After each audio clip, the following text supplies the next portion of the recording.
Hello everybody and welcome to our new tutorial video of how to configure Ruptela devices for first time. The first thing we need is to download the configuration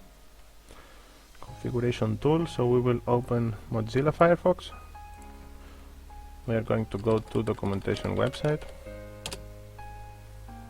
This is the interface that is appearing, so we are going to use Ruptela devices. 4th generation devices, TCO4 HCB, which is the most advanced device, firmwares and configurators, and in here we have firmware, configurator pack, the firmware only, the configurator only, and this is for the Bluetooth version of this hardware. We are going to use the normal one, so we are going to download the firmware and configurator pack. I'm downloading this.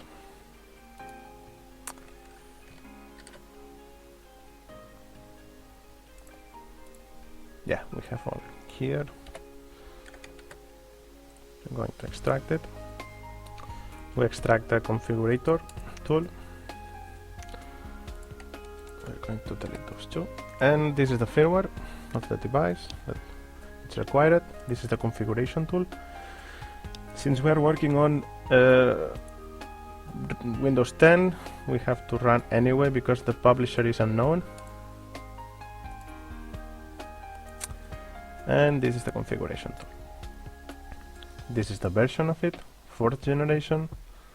And in here we will see the bootloader, the firmware version, IMEI, which is unique for each device, and the SIM status. We have in here one device, TCO4 HCB. We have it connected to 12 volts and to USB. So we are going to use this COM3, and we are going to connect it. So it's the bootloader, the firmware version, the IMEI, and right now the SIM card is not inserted. We are not using SIM card for this. Okay, so first we are going to configure this part, the connection settings. We are going to use TCP protocol. The connection settings are for TrustTrack server the following, and the port of Ruptela device is this one. So this we set it to report to TrustTrack. Now we are going to APN settings. This information is the operator of the SIM card is providing this information. Usually it's something like m2m dot the company name,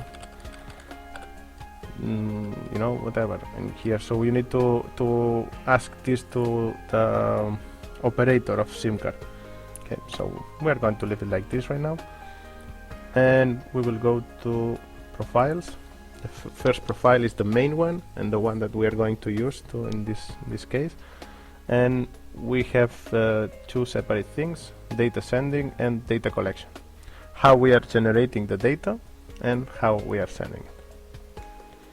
So for data collection, we need to show that we have ignition detection as DIN4.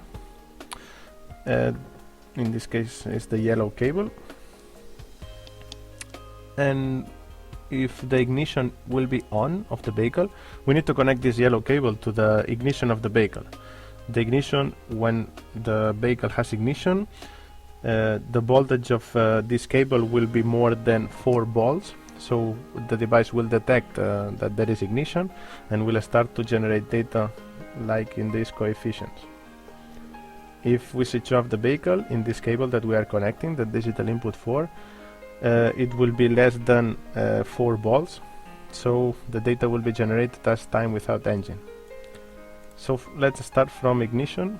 I will show you the most common parameters that we are using in here. So every 500 meters, for example, to generate a record. If the vehicle is not moving, for example, it will be every 60 seconds. In this case it's okay. And the radial, one of the most used ones, is 35 degrees. So if the vehicle turns 35 degrees, the device will generate a record. And when the vehicle will be switched off, it will generate data as time without engine. In here, the most used parameter is half an hour or 1 hour. So every hour we will have like a I'm alive function that the device will send data, will generate the data. Now we are going to the sending data, which is minimum records, period, and the link timeout. These minimum records, we just need one record at least in order to send it to the server, so we will keep it like this. The period that we are generating the data and sending it to the server, it will be sending every 60 seconds. In here we are checking every 60 seconds if there is new data, if there is at least one record. If there is one, the device will connect to the server and send the data. And once the data is sent, it will keep 7 seconds of the link open, because maybe we can have like a communication, like to upload the configuration or to get configuration over the air. Okay, so this will be the basic configuration that we would need. Like this, the device already will generate data and send it to server, but we will have only basic tracking. In order to have additional parameters, we will go to IO parameter events. We click on options and the new window will open. And in here we have the parameters that are currently on the device configured. There are none. We have the interface. We have two RS-232 and one RS-485 serial ports. We have a K line also reading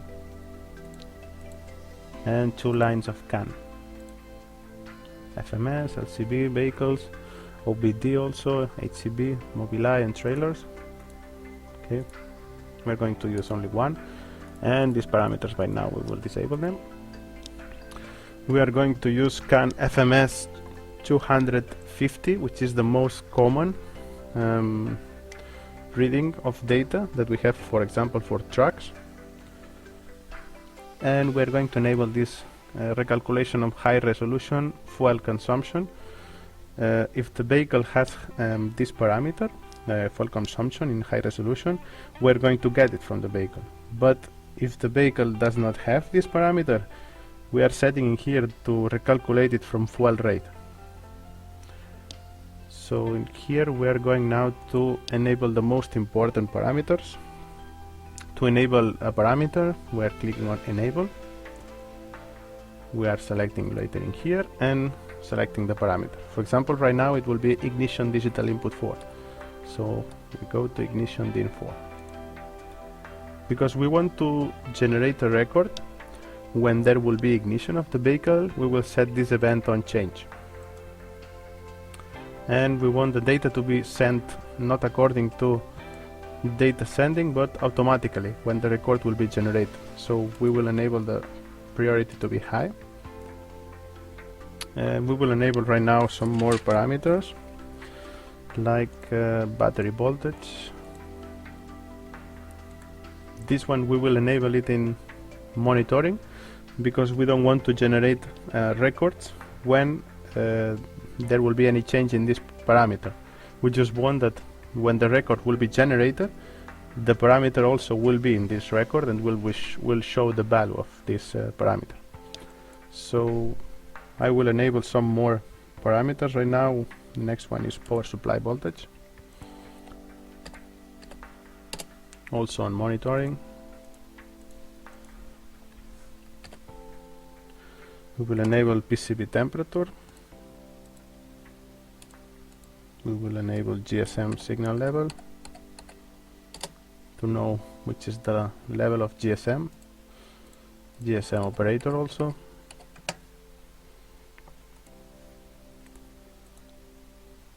We will enable virtual odometer, this one, not this one, virtual odometer. This parameter will show the odometer that the device has. It's according to the GPS that it has traveled, so we can set this parameter to be the same as in the vehicle. and in this case we can make maintenance of the vehicle. This virtual odometer can be changed using SMS messages, and from the server side we can also make a recalculation of this value in order to add or to change this value to according to the one that is on the vehicle.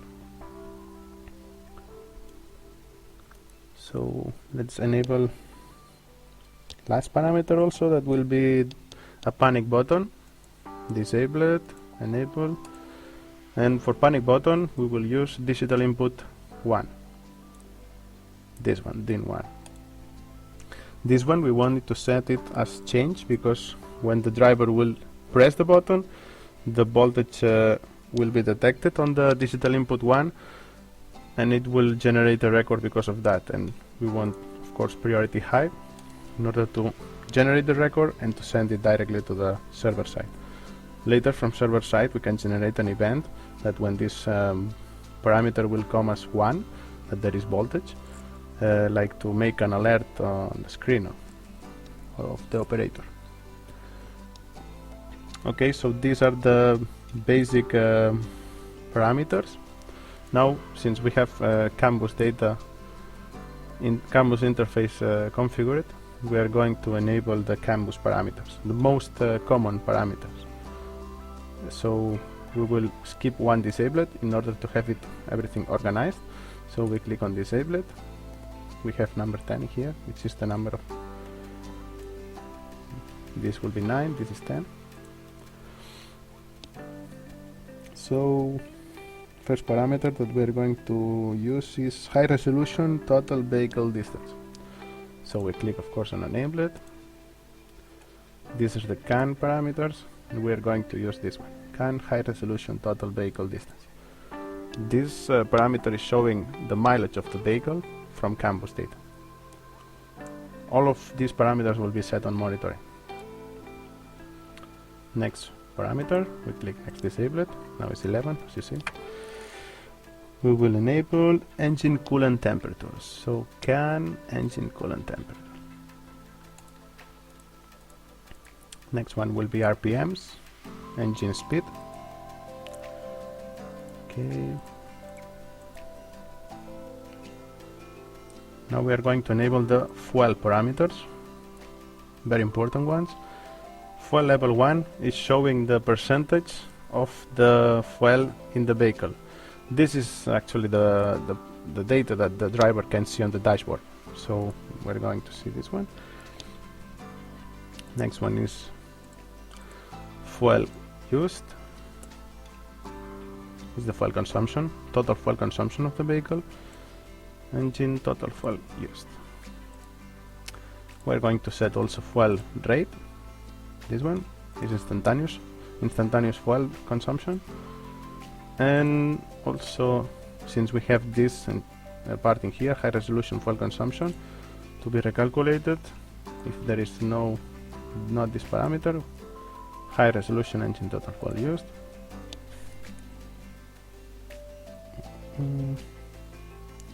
The speed of the vehicle, which is CAN wheel-based speed. Okay, so that will be all of the CAN bus parameters that we are going to enable. One more thing, to check if we have the same parameter twice, I'm going to enable, for example, this one, engine speed. We have enabled it already, but I'm going to enable it one more time.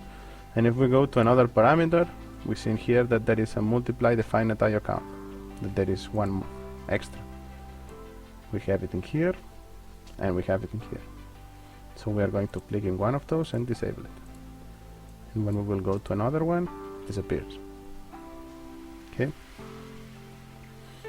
So for this side, IO parameters, we are done. So now we are going to save first of all this configuration. Save configuration.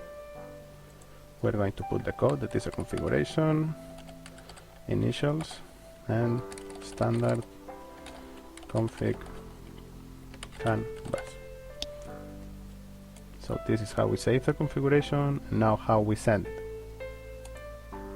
We press in here, send CFG, and in here we have the state, sending CFG.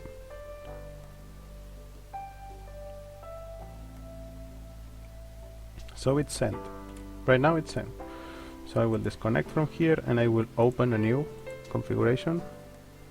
Yes, I want to restart the program. We are going to click again on COM. I'm connecting it. And we want to see which is the configuration of the device. So we get CFG. Again, we have in here the status. And there we go. IO events. There we go. If last step would be to update firmware, for example, if it's not the current one. So we send firmware, and this is the firmware that we downloaded already, so it's exactly the same, but we are going to update it one more time in order to show how this state is going. Now it's updating the firmware, and in this process, when the firmware will be updated, the device will restart, so we will have to connect it again.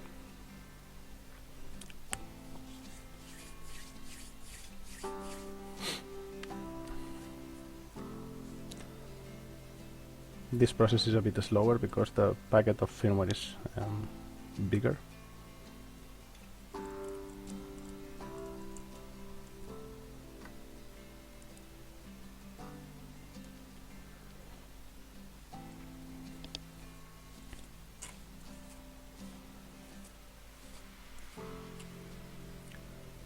The devices have both GPS and GLONASS satellites. Can go up to 24 satellites.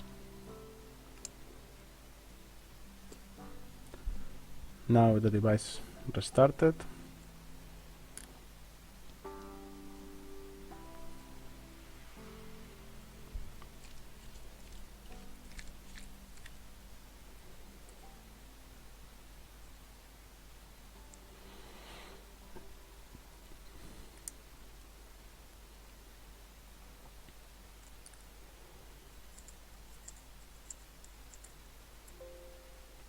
So firmware previous version is the same as now. If not, it will show in here that firmware was updated successfully. So that's all for this tutorial video. Please subscribe to the channel. Thank you very much.